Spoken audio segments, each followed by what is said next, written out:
Hello, everyone. It's an honor to have the opportunity to address you today, albeit virtually.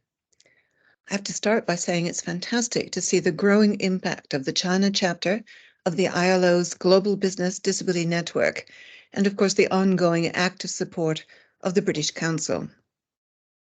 I speak to you as a Canadian living in the UK who founded the first national business disability network some 30 years ago now, and now has the privilege of being the strategic advisor to the ILO, GBDN, and the 38 national networks around the world that have come together in our remarkable learning exchange.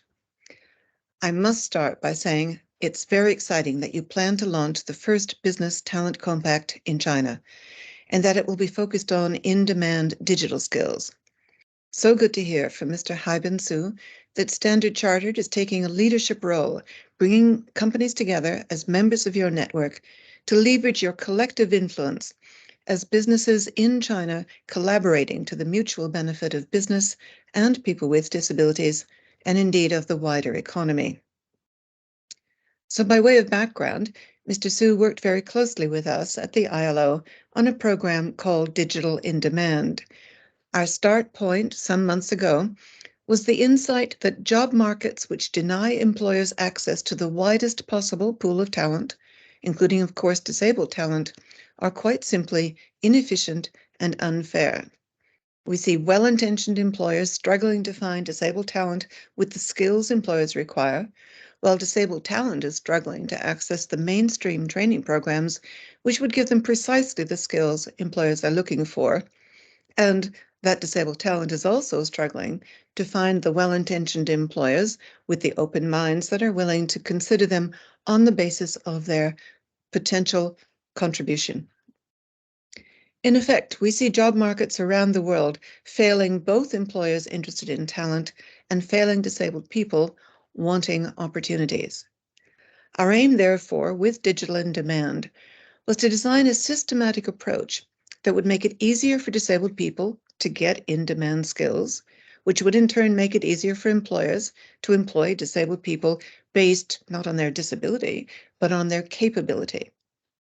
This means, of course, that we must build the capacity of the business community to deliver the best practice called disability confidence, which is where national networks such as your China chapter play such a pivotal role. We must also build the capacity of the mainstream learning and skills education training sector to also teach students with disabilities on at least the basis of equal opportunities.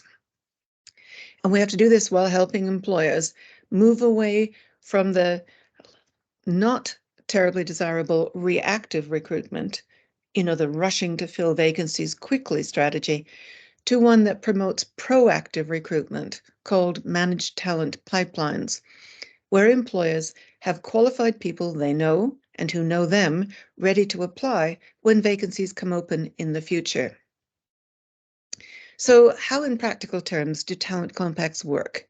We've got in effect 5 critical success factors. 1, employers come together to create resourced, structured networks and to identify the digital skills that are most in demand across the group. Often cybersecurity tops that list. So I'm going to use that and the Cisco Cybersecurity Certification Academy program as the example. So employers coming together at this first step to joint fund the small team that then coordinates the work of the compact. 2, that coordination team reaches out to their local training academies, in this instance Cisco, on behalf of their business members to agree the partnerships which aim to bring significantly more disabled students into those programs so that they can get the certification that their business members require. 3, this compact team then helps the trainers, the teachers, to learn how to teach disabled students on the same, so that they get the same certification as any other student. 4, employers are offering guaranteed interviews and then internships or mentoring and/or apprenticeships to those disabled students who achieve the agreed performance standards. In effect, they then become pre-screened for these opportunities that the compact employers are putting on the table. And of course, compact members gain privileged access to disabled talent at every stage of this process. And then 5, this compact team also provides the disability confidence training that recruiters and managers need to ensure they can remove needless barriers while providing every employee, including those with disabilities, with the tools and flexibility that they require. Now, as an aside, but this is an important aside, what we've learned over the years is that the most powerful way, the single most powerful way to overcome outdated assumptions and stereotypes regarding both business and people with disabilities is to enable employers to learn directly from disabled people. So, for example, some years ago now, when John Varley was then Chief Executive Global at Barclays Bank and my honorary president, John set up what he called his listening groups. He invited anyone in the business with an interest in improving the bank's disability performance to meet him as global CEO 2 or 3 times a year over coffee. And he listened. And what he learned by listening directly to his own people led us to bring 30 chief technology officers together from across our network to create that chief technology officers toolkit that would ensure their use of technology really did liberate everyone's contribution and enhanced accessibility for all. And not forgetting, they also then enabled access for millions and millions of disabled customers. Barclays and HSBC are now competing to be the world's most accessible bank. So I say this because the Talent Compact model provides brilliant opportunities for people in business, in the network, to meet and learn from and socialize with and become comfortable with an ever-growing number of people with disabilities, be they as employees, interns, apprentices, as trainees, as expert advisors, as valued community leaders. Do build that face-to-face strategy into your planning.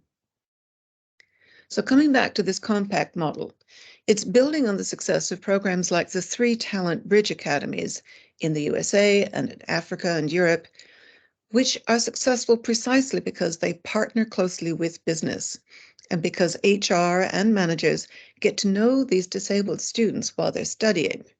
They therefore bring disabled talent routinely into the pipelines that in 6 or 9 months' time lead to better job matches.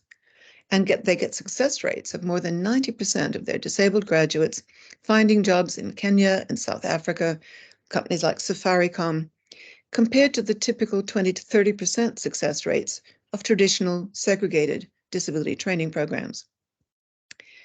Now, the cost of upskilling new hires is going down when employers, in effect, set the standards that the education and training providers need to meet, and employer brand reputation goes up as the community sees employers motivated by enlightened self-interest and as allies investing in local job markets in ways which benefit both the business and disabled people.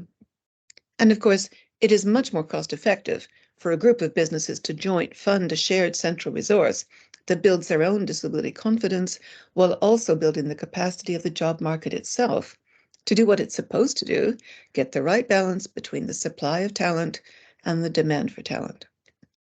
Now, I understand you're planning to make this initiative an ILO China Chapter 2024 priority. All very exciting. I can't wait to see it happen. And I wanted to take this opportunity to thank organizations like ThoughtWorks, Accenture, PwC, Google, Microsoft, Caring Group, General Motors, Dow Chemicals, Cummins, Standard Chartered. You are clearly stepping up in China as thought leaders and innovators. You're working where the needs of business coincide with the aspirations of people with disabilities and their families and communities, all while leveraging your collective influence as together you work to the benefit of all. So I thank you, and I wish you well with your conference.